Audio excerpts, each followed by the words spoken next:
protagonista se apaixona por uma garota de Okinawa, mas não consegue entender quase nada do idioma que ela fala. Aqui quem fala é o Neko, Kuroneko, e bora pro terceiro episódio dessa série. Em um outro dia, vemos o Teruaki tirando algumas fotos de estátuas locais, quando a Kana e a Hina aparecem dando bom dia e perguntando se ele estava novamente tirando foto das estátuas, que eram chamadas de Sisa. Hina pede para olhar as fotos que ele tirou, e repara que, ultimamente, ele só tem tirado fotos de Sisa. Ela continua olhando, e o Teruaki fala que essas fotos eram de onde ele morava antes, com ela ficando bem animada com a foto de um trem, já que ela só havia visto um na TV, e nunca ao vivo, porque em Okinawa não havia trens. Enquanto isso, a Kana ficou curiosa também, mas não pelo trem, e sim para saber do lugar onde o Teruaki morava antes. Eles voltam a falar do Sisa, com o Teruaki dizendo que eles têm um rosto bem fofinho, o que surpreende a Kana e a Hina, já que ali eles nem pensavam nessa questão. Pelo contrário, quando alguém dizia que uma pessoa tinha um rosto de Sisa, significava que a pessoa não era bonita. Enquanto a Kana se pergunta se o Teruaki gosta de garotas com cara de Sisa, Hina pergunta ao Teruaki se ele sabia o motivo das pessoas colocarem o Sisa na frente das casas, com o Teruaki respondendo sem ter muita certeza, perguntando se não seriam para só decoração. Hina nega, e então explica o motivo, dizendo que o Sisa macho ficou com a boca aberta para capturar os espíritos e não deixar que entrem na casa, enquanto a Kana fala que os Sisa fêmea ficam de boca fechada para manter a sorte e as boas bênçãos dentro da casa. Hina continua explicando que antigamente os Sisa eram construídos com materiais que sobravam da construção da própria casa, por isso eles variavam muito. Teruaki fica bem impressionado, e a Hina fala que ficou muito feliz ao ver que ele estava começando a gostar cada vez mais de Okinawa, e agora estava falando sem parar sobre vários detalhes do Sisa. Já na escola, na hora do almoço, alguns colegas se aproximam do Teruaki para ir almoçar, mas quando uma voz nos alto-falantes da escola anunciam que irão transmitir algumas músicas tradicionais, começando pela Toshindoi, todos congelam na hora. Teruaki repara, mas quando se dá conta, todos na sala começam a se mover. Teruaki, já vacinado depois das várias situações diferentes pelas quais passou desde que chegou em Okinawa, logo chega à conclusão de que a causa é a música que começou a ser transmitida nos alto-falantes. Teruaki diz que todos começaram a se mover dessa forma no momento em que a música começou, e tenta se lembrar agora do nome da música, quando é interrompido pela Kana, dizendo que o nome da música é Toshindoi, e que a dança era chamada de Kachashi. Teruaki se vira para perguntar mais a Kana, e se surpreende ao ver que ela estava dançando também, enquanto falava calmamente. Ele pergunta se ela não iria parar, e a Kana se desculpa, dizendo que quando essa música toca, o pessoal de Okinawa começa a se envolver sozinho e não consegue parar.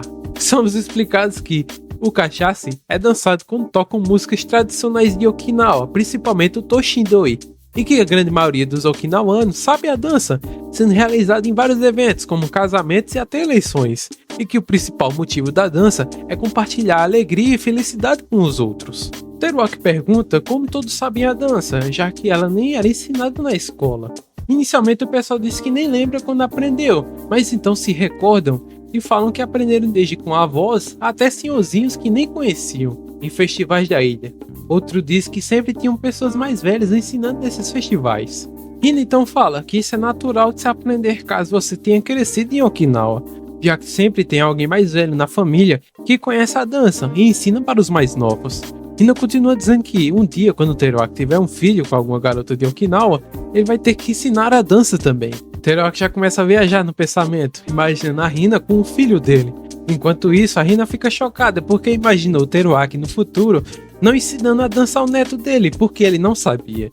E fala que o Teruaki tem que aprender a dançar o quanto antes. Ele começa, mas fica todo travado, enquanto a Hina ri e chama a Kana dizendo que ela sabia ensinar melhor a dança.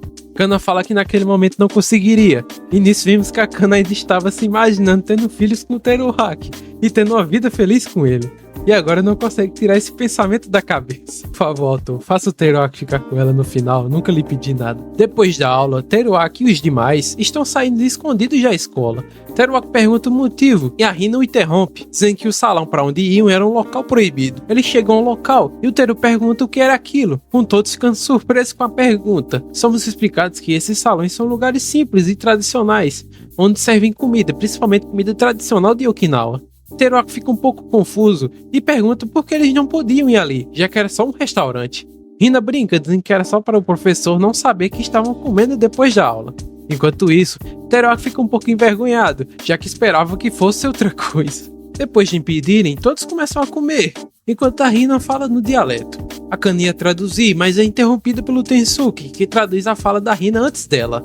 E eles continuam nessa, com alguém sempre traduzindo antes dela, enquanto a Yae, que estava do lado da Kana, começa a notar algo. Os três saem para comprar uma bebida, e a Yae se esquece de pegar a carteira e volta. Quando estava voltando, ela repara no modo como a Kana estava, enquanto traduzia as falas da Hina. E aí percebe na hora o motivo. Ela então se senta e começa a provocar a Kana, dizendo que era para ela continuar traduzindo. Nisso a Kana percebe que a Yae descobriu que ela gostava do Teruaki. No dia seguinte, estava acontecendo um festival chamado de Eiza, que é uma dança tradicional de Okinawa, e é que acontece todos os anos como uma tradição de verão na região. Teruaki estava lá para ver as apresentações, já que algumas pessoas da sua turma iriam participar, inclusive a Kana, que nota a presença do Teruaki, enquanto a Yae a provoca. Teruaki nota que havia muitos casais ali, e se imagina um dia saindo com a Hina. Ele tenta tirar isso da cabeça e volta a prestar atenção no festival, procurando a Hina curioso, já que as vestimentas tanto dos garotos quanto das garotas estavam bem bonitas, mas se surpreende quando vê a Hina com vestimenta bem estranha e ainda por cima com o rosto pintado. Ela também estava dançando de forma estranha, e o Teruaki pensa, em voz alta, se seria por isso que ela estava com vestimentas diferentes. Mas é interrompido pela Suzu e o Naoya, que falam que ele estava errado, e pedem para ele prestar mais atenção nela.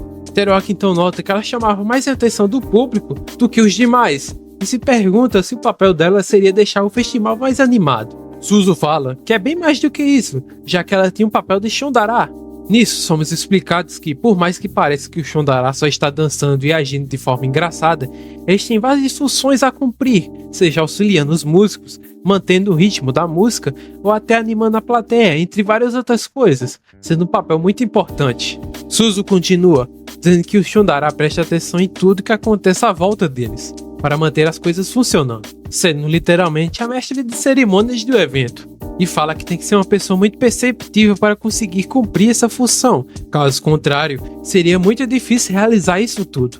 Teruaki para pensar, e lembra do seu primeiro dia de aula, quando ainda não tinha conversado com ninguém e estava meio deslocado. E a Hina havia sido a primeira pessoa a vir e falar com ele, e o ajudou a se enturmar com o restante da turma. Ele então repara que nunca agradeceu direito a ela.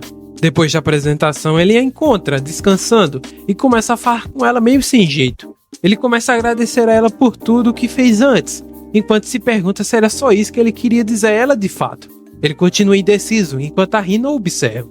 Ele então se desculpa e fala que não era só isso que queria dizer a Hina, e quando ele vai falar, acaba o episódio. Pô, vai acabar desse jeito mesmo? Será que ele vai se confessar ou vai arrumar algo imprevisto? Só vamos descobrir isso no próximo episódio. Se gostou, deixa o like e se inscreva no canal para ver mais vídeos. E é isso aí, aqui quem fala é o Neko, Kuroneko, e até uma próxima.